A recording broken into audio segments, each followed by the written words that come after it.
E aí, falando de uma forma geral, esse grande grupo das abelhas atua de diversas formas. Na produção de produtos como mel, pólen, a própolis, a geleia real, a aptoxina, isso voltado para as abelhas que formam colônias, as abelhas sociais, né? Mas a gente tem também uma importante ação que das abelhas solitárias, que é o grupo que fica na outra ponta, que é de atuar muito intensamente nos processos de polinização de diversos grupos de plantas. E nisso, as abelhas sociais também atuam. Tem algumas diferenças de espécies preferidas, de eficiência desse processo de polinização, mas todo grupo de abelha, partindo do princípio que elas utilizam as plantas para como fonte de recurso alimentar, então elas precisam das plantas para obter alimento.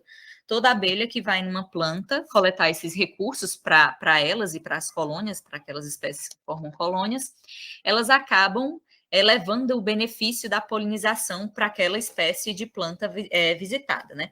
E aí, o que é esse processo de polinização que é tão importante, que é um serviço tão importante realizado pelas abelhas? Esse processo de polinização, ele o processo, é uma parte do processo reprodutivo de um determinado grupo de plantas, as plantas com flores, né? Então, é a transferência dos gametas masculinos, do pólen, né, de uma flor para outra. Então, dependendo da espécie de planta, essa transferência de pólen pode ser feita na própria flor, na mesma flor, quando ela ainda está fechada, ou dentro da própria flor, somente depois que ela abre, ou entre flores da mesma planta, ou ser mais eficiente quando é com flores de plantas diferentes, com flores de variedades diferentes daquela mesma espécie. Então, essa diversidade enorme de plantas com flores traz também uma diversidade enorme de processos adequados de polinização para cada espécie. Então, essa diversidade de abelhas acaba beneficiando, proporcionando esse benefício para um grande número de plantas com flores. Então, cerca de 75% das plantas com flores precisam desse processo de polinização biótico, né, realizado por seres vivos, e o principal agente polinizador são as abelhas. As abelhas, né, no caso.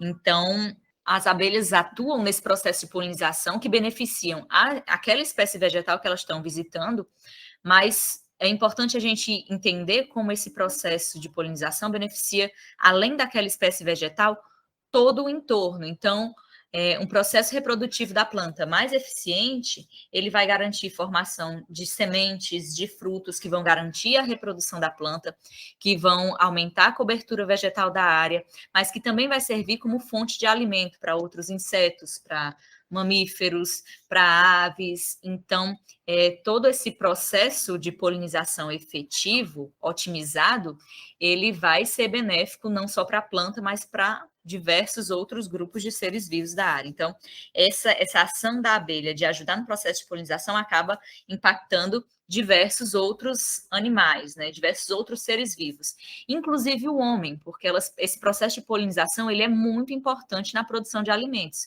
Quando a gente trabalha na produção de frutas, de alguns grãos, então a gente tem diversos trabalhos mostrando como o processo de polinização realizado pelas abelhas ajuda na produção de mais frutos, de frutos mais pesados, de frutos com melhor conformação, em algumas espécies, frutos mais doces, com algumas características diferenciadas. Então, esse processo de polinização também tem esse impacto direto na produção de alimentos para a gente, nós, como humanidade. Então, tem esse impacto também para a gente, diretamente.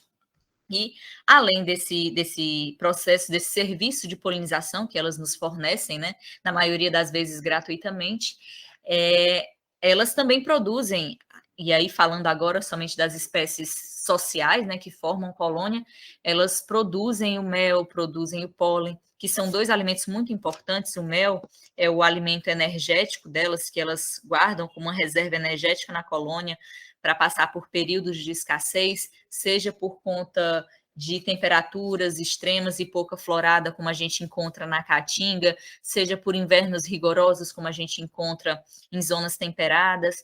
Então, o mel é a reserva energética da colônia e que serve para a gente como alimento. Além disso, tem o pólen, que é a fonte proteica da dieta dessas abelhas, e a principal fonte proteica, né, e que serve para a gente também como alimento proteico, riquíssimo em proteína, muito utilizado em barrinhas de cereal, em receitas pré-treino para fornecer energia. Então, é um alimento riquíssimo que, além de proteína, tem também vitaminas, sais minerais, tem algumas enzimas.